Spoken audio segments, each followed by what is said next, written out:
"I am afraid, Watson, that I shall have to go," said Holmes, as we sat down together to our breakfast one morning. "Go? Where to?" "To Dartmoor. To King's Pyland." I was not surprised. Indeed, my only wonder was that he had not already been mixed up in this extraordinary case, which was the one topic of conversation through the length and breadth of England. For a whole day, my companion had rambled about the room with his chin upon his chest and his brows knitted, charging and recharging his pipe with the strongest black tobacco, and absolutely deaf to any of my questions or remarks. Fresh editions of every paper had been sent up by our new agents, only to be glanced over and tossed down into a corner. Yet, silent as he was, I knew perfectly well what it was over which he was brooding. There was but one problem before the public which could challenge his powers of analysis, and that was the singular disappearance of the favorite for Wessex Cup and the tragic murder of its trainer. When, therefore, he suddenly announced his intention of setting out for the scene of the drama, it was only what I had both expected and hoped for. "I should be most happy to go down with you if I should not be in the way," said I.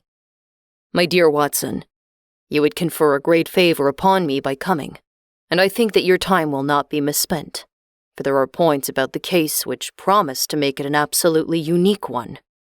We have, I think, just time to catch our train at Paddington, and I will go further into the matter upon our journey. You would oblige me by bringing with you your very excellent field glass." And so it happened that an hour or so later, I found myself in the corner of a first-class carriage flying along en route for Exeter, while Sherlock Holmes, with his sharp, eager face framed in his ear-flapped traveling cap, dipped rapidly into the bundle of fresh papers which he had procured at Paddington. We had left reading far behind us before he thrust the last one of them under the seat and offered me his cigar case. "We are going well," said he, looking out the window and glancing at his watch. "Our rate at present is 53.5 miles an hour." "I have not observed the quarter-mile posts," said I.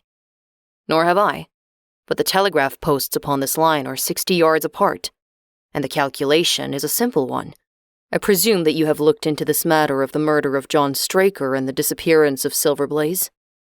I have seen what the Telegraph and the Chronicle have to say. It is one of those cases where the art of the reasoner should be used rather for the sifting of details than for the acquiring of fresh evidence.